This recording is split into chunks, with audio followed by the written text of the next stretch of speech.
Hi guys, இன்றைக்கி நம்ம பார்க்க போகிறது கோதுமை மாவில் ஈஸியாக எப்படி பேன் கேக் செய்யறதுன்னு. அதுக்கு ஒரு அரை கப் கோதுமை மாவு சேர்த்துக்கலாம். ஒரு 1/4 கப் நாட்டு சர்க்கரை சேர்த்துக்கலாம். ஒரு 1/4 டேபிள் ஸ்பூன் பேக்கிங் சோடா சேர்த்துக்கலாம். ஒரு பிஞ்ச் அளவுக்கு உப்பு சேர்த்துக்கலாம். அப்புறம் ஒரு வாழைப்பழம் கட் பண்ணி வச்சு அதை சேர்த்துக்கலாம் உள்ள. அப்புறம் ஒரு முட்டை எடுத்துருக்கேன் காய்ஸ், ஒரு முட்டை உள்ளே சேர்த்துக்கலாம். அப்புறம் உங்கள்கிட்ட வெண்ணிலா சிரப் இருந்தால் அதை எடுத்துக்கோங்க. என்கிட்ட இல்லை, அதனால் நான் ஏலக்காய் சேர்த்துக்கிறேன், ஏலக்காய் பொடி சேர்த்துக்கிறேன். காய்ஸ், இப்போ மாவு ரெடி ஆயிடுச்சு. உங்களுக்கு கொஞ்சம் கெட்டியாக வரும், அதனால் நீங்கள் கொஞ்சம் மில்க் ஆட் பண்ணிக்கோங்க.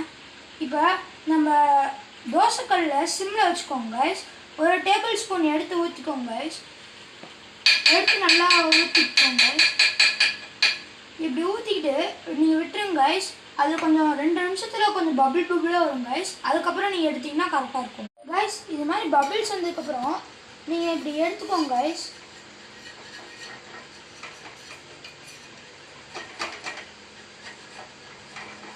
காய்ஸ் இப்படி எடுத்ததுக்கப்புறம் இப்படி திருப்பி போட்டுக்கோங்க காய்ஸ். திருப்பி போட்டு இங்கே கீழே கொஞ்சம் வெந்ததுக்கப்புறம் எடுத்து ஒரு பிளேட்டில் வச்சுக்கோங்க guys. Hi guys, pancake ready ஆகிடுச்சு. ஒரு 4-5 இது மாதிரி அடுக்கி வச்சுக்கிட்டு கொஞ்சம் ஹனி மட்டும் மேலே ஆட் பண்ணிக்கோங்க காய்ஸ்.